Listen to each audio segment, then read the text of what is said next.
ఈ రోజే డౌన్లోడ్ చేయండి, మీ ఫేవరెట్ షోస్ చూడండి. అమ్మా రామా, వాళ్ళు డబ్బులు కూడా ఇస్తారట. ఇప్పుడు శౌర్య ఉన్న పరిస్థితి చూసి ఆ దేవుడే పంపించినట్టున్నాడు. వాడిని మనం కాపాడుకోవాలి కదా.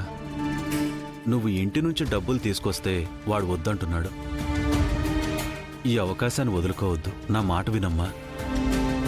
మీరు చెప్పింది కరెక్టే, కానీ మావయ్య సార్తో ఒక మాట కూడా చెప్పకుండా నేను ఈ నిర్ణయం తీసుకోను. ఏం పర్వాలేదమ్మా, వాడితో మాట్లాడిన తర్వాతే వీళ్ళకి ఓకే చెప్పు. కాళ్ళదాకా వచ్చిన అవకాశాన్ని పోగొట్టుకోకు.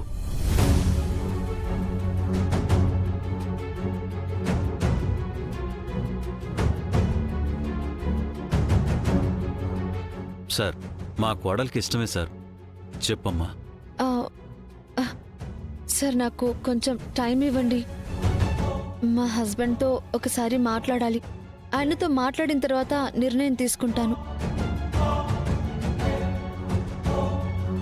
అవును, ఈవిడ గారు రాముడి అడుగుజాడల్లో నడిచే సీతమ్మ.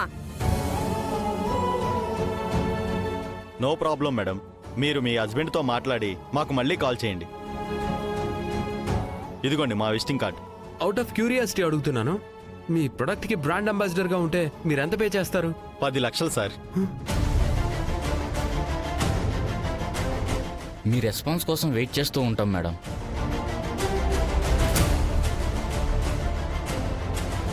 మావయ్య, ఈ విషయం సార్కి చెప్తే ఆయన ఒప్పుకోరు. నువ్వు చెప్పి చూడమ్మా, వాడు తప్పకుండా ఒప్పుకుంటాడు.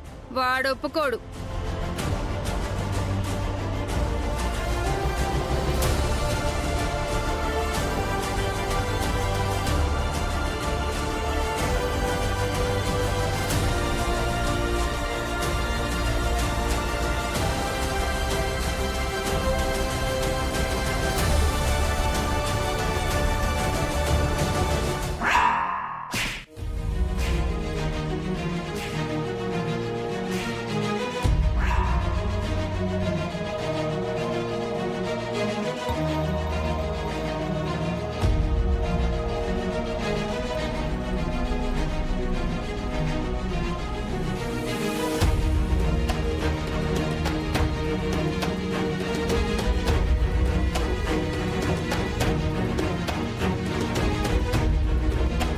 అమ్మ పద్మా,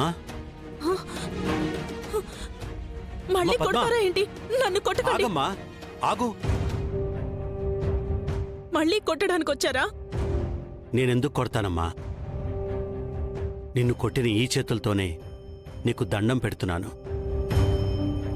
నా మీద కోపంతో నా కూతురి జీవితాన్ని నాశనం చేయొద్దు. తల్లిని దూరం చేసుకున్న నా కూతుర్ని జానకి గారిక్కడికి తీసుకొచ్చారా? ఆద్యకి మంచి జీవితం దొరికిందనుకున్నాను. కానీ నా బిడ్డ కళ్ళల్లో కన్నీళ్లు నేను చూడలేనమ్మా. అంటే నేను ఏడుస్తుంటే మీకు సంతోషంగా ఉంటుందా? అయ్యో, అలా కాదమ్మా. ఆ విషయంలో నేను కూడా ఆవేశపడ్డాననిపించింది. ఏంటో ఆ క్షణంలో అలా జరిగిపోయింది. నేను అలా ఆలోచించలేకపోయాను కూడా. నీ కాళ్ళు పట్టుకుని క్షమాపణ చెప్పమన్నావంటగా, అలా చెప్పడానికి కూడా నాకేం బాధలేదు. నువ్వు కూడా నా చెల్లివనుకుంటాను. రాఖీ కట్టినప్పుడు కూడా ఈ చెయ్య పట్టుకుంటా. ఇప్పుడు నీ కాళ్ళు పట్టుకోవడంలో తప్పులేదు. నా బిడ్డ మొహంలో చిరునవ్వు చూడడమే నాకు కావాల్సిందే. అక్కర్లేదులేండి. మీరు కాళ్ళు పట్టుకుని క్షమాపణ అడిగితే మాత్రం ముక్కలైన నా గుండె అతుక్కుంటుందా? నేను గుడికి వచ్చాను అనుకుంటున్నారేమో. ఏకంగా దేవుడి దగ్గరికి వెళ్ళడానికి వచ్చాను. అయ్యో, అలా మాట్లాడకమ్మా.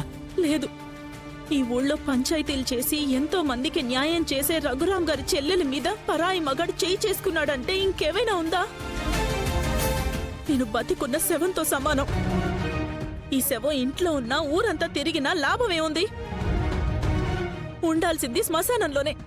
నేను చచ్చిపోతాను, నేను చచ్చిపోతాను, నేను చచ్చిపోతాను.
పద్మ ఏమండి ఏం చేస్తున్నారు? అసలు ఏం జరిగింది?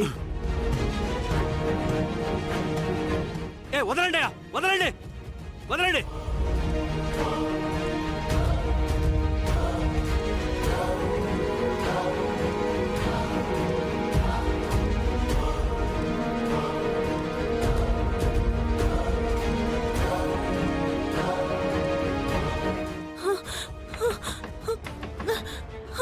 నన్ను ఏమైందమ్మా? చంపేస్తున్నాడు. ఎవరు? నన్ను చంపేస్తున్నాడు. ఎవరమ్మా? ఎవరు?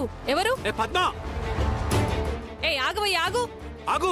ఆగవయ్యా, ఆగు, ఆగు, పద్మ ఆగు, ఆగండి, మీరు ఆగండి. ఆగండి. పద్మ నేను చెప్పేది ఆగు. పద్మ ఆగు. అతను ఆపండి. అతను నన్ను పద్మ. చంపేస్తున్నాడు. ఆగమని ఆగు, చెప్తున్నాగా, పద్మ. ఆగు, పద్మ ఆగు. ఆగమని చెప్తున్నాగా, ఆగవయ్యా, ఆగవయ్యా, నీకే చెప్పేది. ఆగు. ఆగమని చెప్తున్నాగా, ఆగవయ్యా. కిషోర్ బాబు గారు మంకు పట్టు పడతారనుకున్నాను గాని మళ్ళీ మామూలు అయిపోయారక్క. పద్మావతికి క్షమాపణ చెప్తే ఒక యుద్ధకాండం ముగిసినట్టే. ఈ విషయంలో ఎవరిది తప్పు ఎవరిది ఒప్పు అని చూడకుండా ఆద్య సీనుల భవిష్యత్తుని దృష్టిలో పెట్టుకుని సమస్యని సమసిపోయేలా చేస్తే చాలు పార్వతి.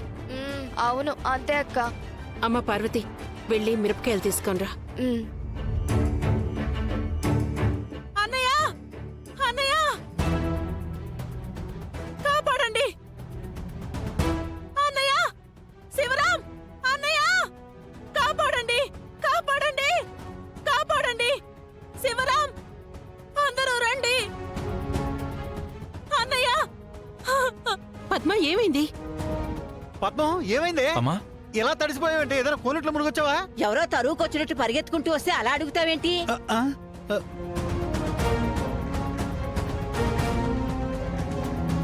అదేంటో వదినా నీ దగ్గర వాసన వస్తుంది. నా మీద పోసి నన్ను తగలబెట్టాలని చూశారు పార్వతి.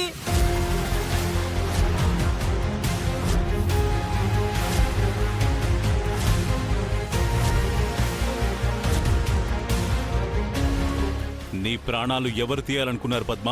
ఆ నిమిషం గుల్లోనే ఉన్నా నా చీరకి నిప్పంటించేవాళ్ళు దీని నాన్న.